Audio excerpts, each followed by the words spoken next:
Hello everyone, Darren again from Evolution Building Group. We're back out the display home again for Series 3 of our Ask Evolution series. It's just a short, sharp question and answers. Basically, we're getting people to send through some questions and I'm answering those best I can. You can also come into the display home yourself and talk to Jason with any other questions as well. But also, if you wanted to reach out further, by all means on social media or on the website, hit us up with another question and we'll get that into the following episode. But for today, we've got a series of questions here, and the first one is from Robert at Balgownie. His question is, what's the difference between CDC and DA approval? He obviously knows what those terminologies are, but for the people that don't, DA is development application and the other one is complying development certificate. The traditional method is development application. That's where you go through local council. You'll work with their DCP, which is Design Control Plan, and you'll design the house to suit all of their regulations and you submit it through council. That's the development application. And the other one is the complying development certificate, beg your pardon. And that one is a little bit of a quicker process. So you're actually going through a private certifier, but the house needs to be designed within certain parameters for it to go through. It's a streamlined process. So as long as we can design the house to suit those, then it'll be a lot quicker process through to get your approvals.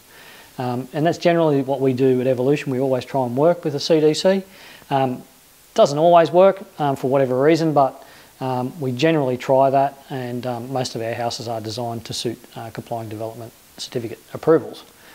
Okay, question number 2 from Cheryl at Corrimal is, what if I already bought land? So that's a good problem to have. If you've already bought the land, it is a bit scarce at the moment, so that's fantastic. From there, if you've got the land, reach out to us. We'd love to help you and we'd love to build your house.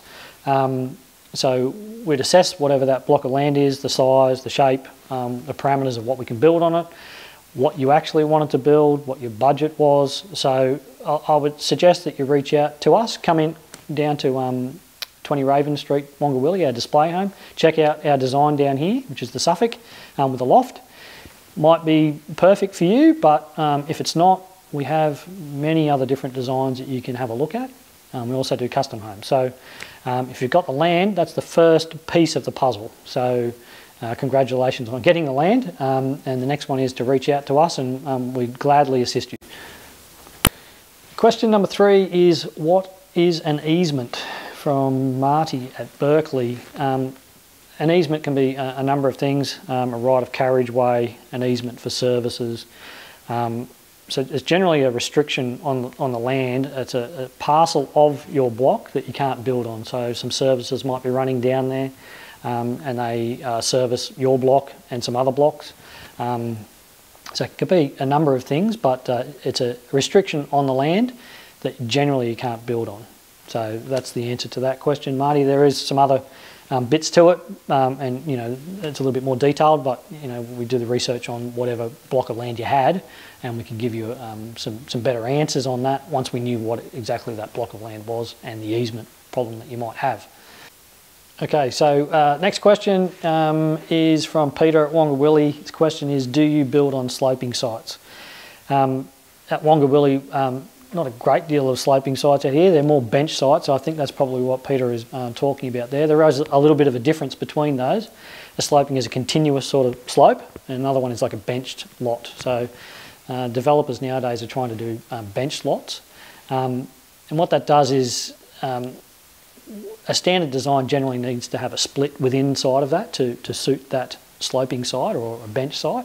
And we do have designs for those. A lot of them are on our website. They will just look like a standard design, like a flat design. So it's important that you come down and have a chat to us, because some of those designs we can split, we can sort of break them in the middle, the roof line changes, and so we do have sloping designs that work on bench sites. Depends on what the bench is as well, so whether it's 1 metre, 2.4, 2.7, so there's a bit to it, but the answer to the question is yes, we do build on sloping sites. So come down to Raven Street, 20 Raven Street, Wongawilli, see Jason down here, and he can go through the designs that we have, or one of our standard designs that looks like it's flat on our website that we can adjust to suit. Last question of today's series is from Cara, and she looks like she has a block of land out at Calderwood, and it's, can we make changes to existing next collection design, one of our designs? Yes, you absolutely can make changes to one of those designs. So depending on which one it is, what your block is like, what changes you want to make to it. So there's a lot of questions there, but you can absolutely make changes to our design. So come down, reach out to us on the website, or come down to the display home, have a chat to Jason down here, our sales gentleman, and yeah, we can absolutely help you on that. And changes, no problem. Even if we get to the point where you think, well, I'm making so many changes that maybe I should do a custom design, that's fine as well. So if you wanted to reach out to us, we can do all those things. So that's the answer to that, and hopefully we do see you, Cara, because we'd love to build your house. For now, that's the end of our Ask Evolution series this week. So reach out to us with more questions. You know, I love coming on here and answering questions, and hopefully it's giving you some value. So yeah, by all means reach out, either on the website or you know, even call through with a question if you wanted to. So we'll look forward to getting your questions and giving you some more answers. So thank you.